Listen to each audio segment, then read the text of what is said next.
नमस्कार, good morning. आप देख रहे हैं आज तक, आपके साथ मैं हूं मलिका मल्होत्रा। बुलेटिन की शुरुआत इस वक्त की एक बड़ी खबर से करेंगे। उत्तराखंड में भारी बारिश की वजह से 5 लोगों की मौत हो गई है। आज भी राज्य में अलर्ट है।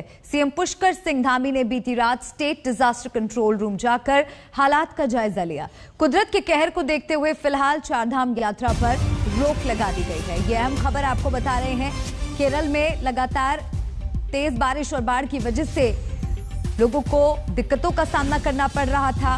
कहर बनकर बारिश टूट रही थी और अब वैसी ही तस्वीरें उत्तराखंड से भी देखने को मिल रही हैं। उत्तराखंड में भी भारी बारिश की वजह से अब तक 5 लोगों की जान चली गई है। आज भी राज्य में अलर्ट है। और साथ ही आपको बता दें, मुख्यमंत्री पुष्कर सिंह धामी ने पूरे हालात पर नजर बनाई हुई है। बीती रात स्टेट डिजास्टर कंट्रोल रूम जाकर उन्होंने हालात का जायजा भी लिया। कुदरत के कहर को देखते हुए फिलहाल चारधाम यात्रा पर रोक लगा दी गई है। इस पूरे इलाके में लोग जहां तहां फंसे हुए हैं, क्योंकि अचानक से मौसम बिगड़ने की वजह से जो लोग वहां पर गए हुए थे, जो सैलानी थे, उनको बहुत दिक्कतों का सामना करना पड़ रहा है।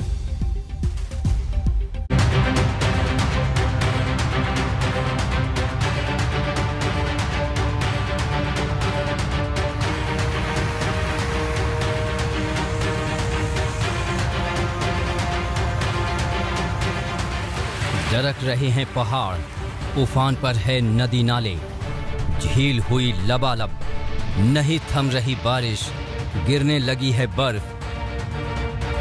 कहीं खूबसूरत हो गई है कुदरत तो कहीं कातिलाना। यह है उत्तराखंड के नैनीताल की तस्वीरें। मूसलाधार बारिश के चलते नाला उफान पर है, जिससे नाले के दोनों तरफ सैकड़ों गाड़ियां फंसी हैं। जो इलाका सैलानियों से गुलजार रहता है, उस मॉल रोड पर भी नैनी झील का पानी पहुंच गया है।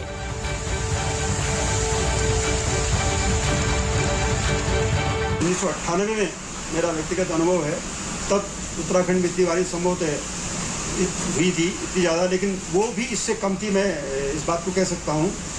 नैनीताल के पास वीर भट्टी मोटर पुल के नजदीक कई कार और ट्रक मलबे में दफन हो गए।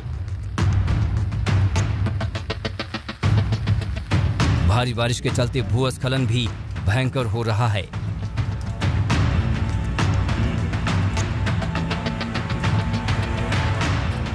गंगोत्री में भी सीजन की पहली बर्फबारी हुई। ये खूबसूरती वाकई दिलकश है, लेकिन आने वाले वक्त में यही बर्फबारी किसी के लिए मुश्किलों भरा होगा तो किसी के लिए रोजगार का साधन। ऊंची ऊंची चोटियों से लेकर पेड़ों पर बर्फ की सफेद चादर, विहंगम नजारे कुदरत की बेशकीमती सौगात हैं।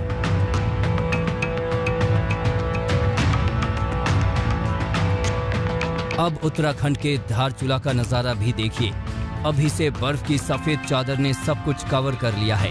पूरा इलाका अक्टूबर में ही बर्फिस्तान बना हुआ नजर आ रहा है। नॉन स्टॉप स्नोफॉल हो रहा है।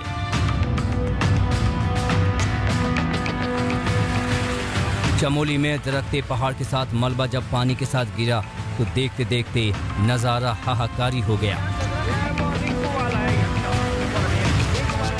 नुकसान बहुत है, पूरे खेत में पानी भर गया, गौशाला के अंदर पानी है और गांव में काफी अफरा तफरी के माहौल है। लोग मतलब सब इकट्ठे हो गए एक जगह पे। यह है कि मतलब कभी कुछ हो सकता है। बागेश्वर में उफनती गोमती नदी में तेज गाड़ी फंस गई। लगातार हो रही मूसलाधार बारिश से गरुड़ क्षेत्र के सिम खेत में अचानक तेज धार में गाड़ी फंस गई। स्थानीय लोगों की मदद से गाड़ी में सवार 3 लोगों को बचाया जा सका। पहाड़ों में बारिश ने जिद ठान ली है। रुद्रप्रयाग नेशनल हाईवे 58 की बात करें तो रुद्रप्रयाग और पौड़ी जिले की सीमा पर पूरा पहाड़ ही नीचे आ गया, जिससे सड़क का एक बड़ा हिस्सा टूटकर नदी में समा गया।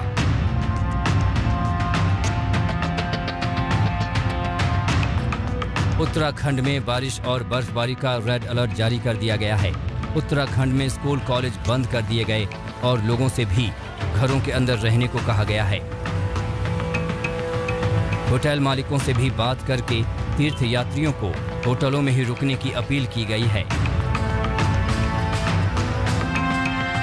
उत्तराखंड के पहाड़ी इलाकों में कुदरत का कहर तेज हो गया है। बद्रीनाथ मार्ग पर लामबाड़ा में नाले उफान पर हैं। इसी नाले में कार फंस गई तो जान पर बनाई। कार बद्रीनाथ धाम से जोशीमठ की तरफ जा रही थी।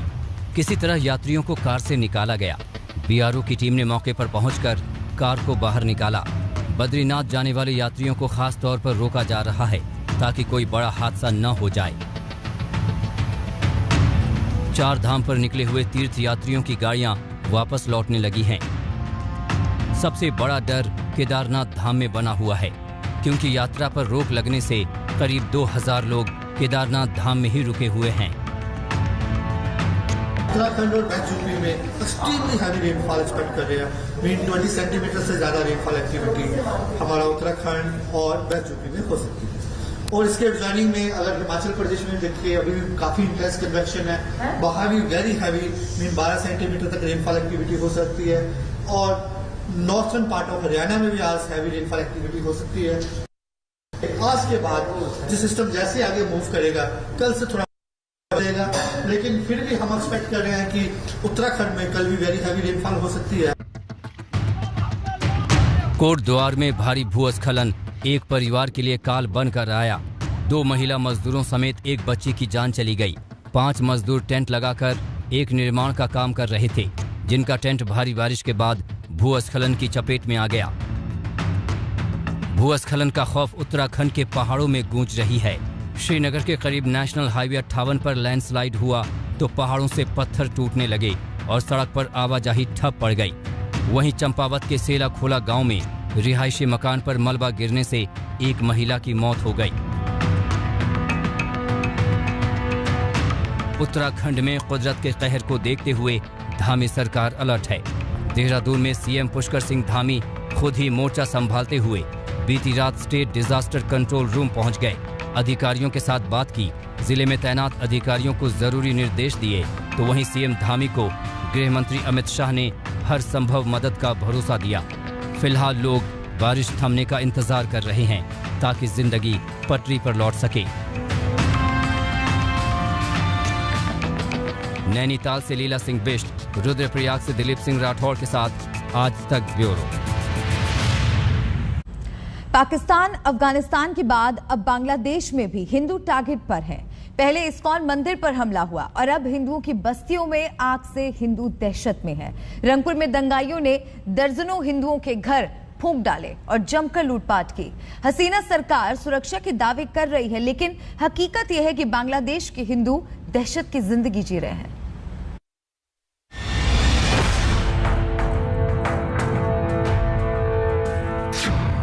बांग्लादेश में हिंदुओं के खिलाफ नफरत की आग।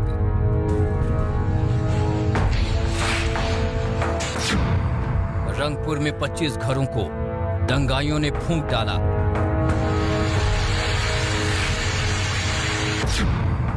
हिंदुओं के 90 घरों में लूटपाट और तोड़फोड़।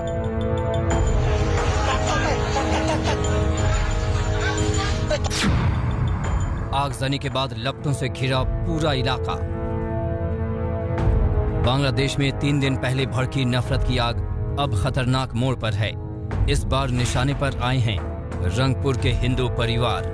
दंगाइयों ने यहां हिंदुओं के घरों पर धावा बोलकर लूटपाट ही नहीं की, बल्कि एक साथ दर्जनों घरों को फूंक डाला। इसके बाद का भयावह मंजर आपकी टीवी स्क्रीन पर दिख रहा है। दूर तक सिर्फ और सिर्फ लपटें दिख रही हैं। हिंदुओं के घरों का तिनका इस आग में खाक हो गया। दंगाइयों की भीड़ ने घर से कोई सामान निकालने का मौका नहीं दिया। दूर से ली गई इस तस्वीर को देखिए, कैसे आग का दावानल धधक रहा है। रंगपुर के पीरगंज इलाके में हिंदुओं के घरों में जमकर लूटपाट की गई। আমাদের ক্ষতি হয়েছে, ঘরে 80,000 টাকা ছিল, আবার হচ্ছে গয়নাগাটি ছিল, আবার ঘরের জিনিস জানা যা কিছু ছিল, নতুন কাপড় চোপড়, চাউল ছিল, চাউলের বস্তা, ড্রাম থেকে ঢালি নিয়ে সব চলে নিয়ে গেছে, গরু ছাগল। এখন মনে করেন জীবনের ভয়ে ওরা যখন হামলা করছে তখন আমরা সবাই বাইরেই চলে গেছিলাম। কিছুই নাই বাবা,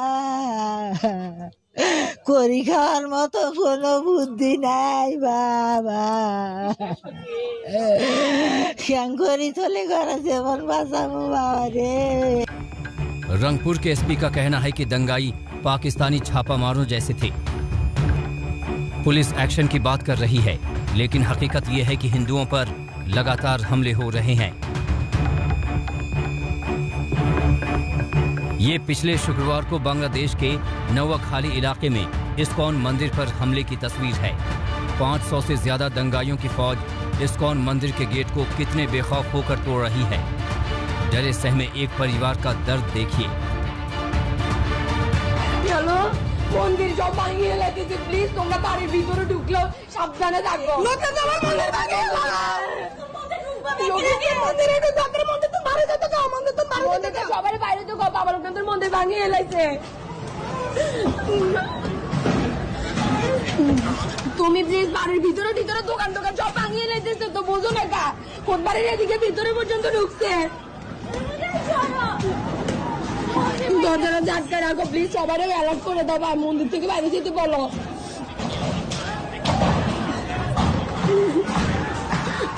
ছেলেটির উপর কদম পড়ে না তোমার।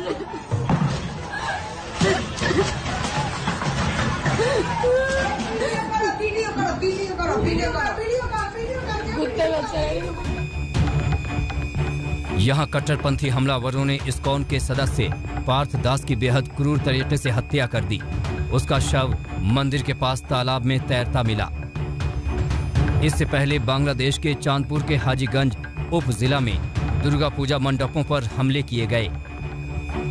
देखिए कैसे दंगाइयों की ये भीड़ पहले दुर्गा मंडप के सामने नारेबाजी करती है और फिर पथराव करके उसे नुकसान पहुंचाती है।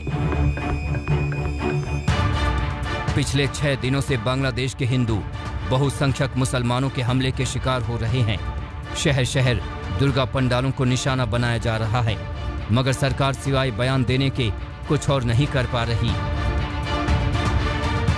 ढाका से शाहिदुल हसन, आज तक। और अब बात कश्मीर की। कश्मीर में टारगेट किलिंग के बाद अब केंद्र सरकार हरकत में आ गई है। कश्मीर में आतंकियों पर शिकंजा कसने की पूरी तैयारी है। गृह मंत्री अमित शाह ने बैठक आंतरिक सुरक्षा पर की और इस बैठक के दौरान कश्मीर के हालात पर विचार किया। 11 इलाकों में इंटरनेट बंद कर दिया गया है। IB, NIA से लेकर CISF के कई अधिकारी घाटी में कैंप कर रहे हैं।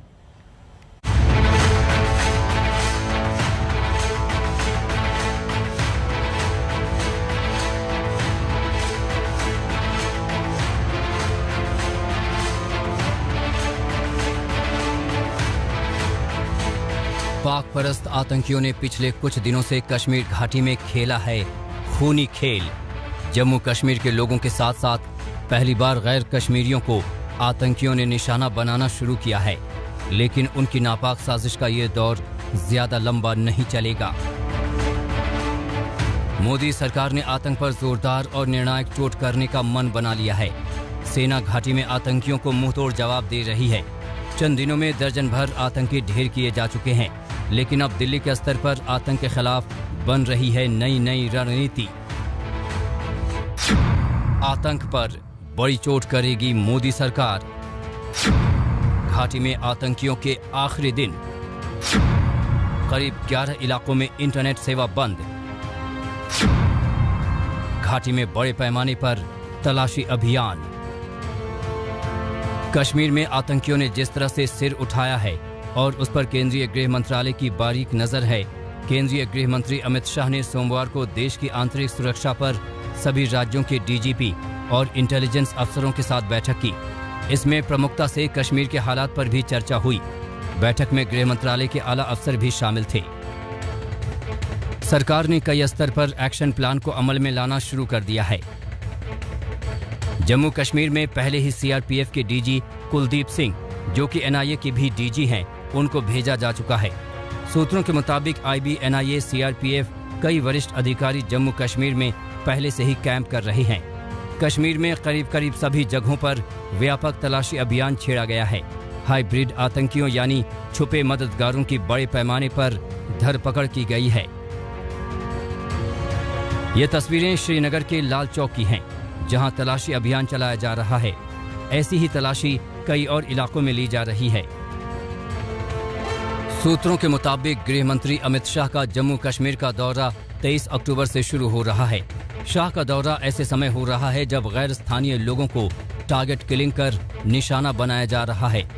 जम्मू कश्मीर के एलजी, डीजीपी, आईबी, सेना के वरिष्ठ अधिकारियों और सीआरपीएफ के अधिकारियों के साथ बैठक करके हालात की समीक्षा करेंगे।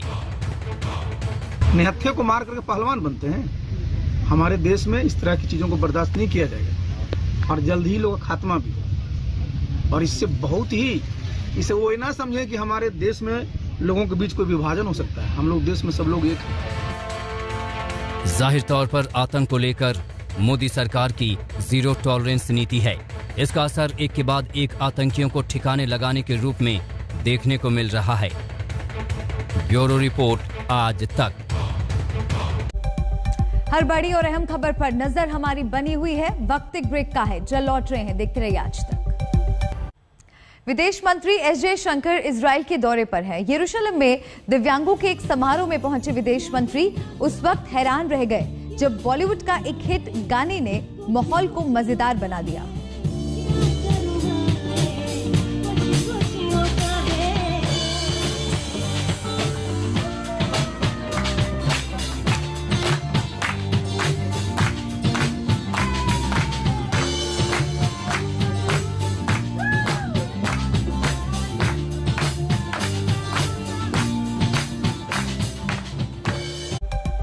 हर बड़ी और अहम खबर पर नजर हमारी बनी हुई है। वक्त एक ब्रेक का है, जल्द लौट रहे हैं, देखते रहिए आज तक।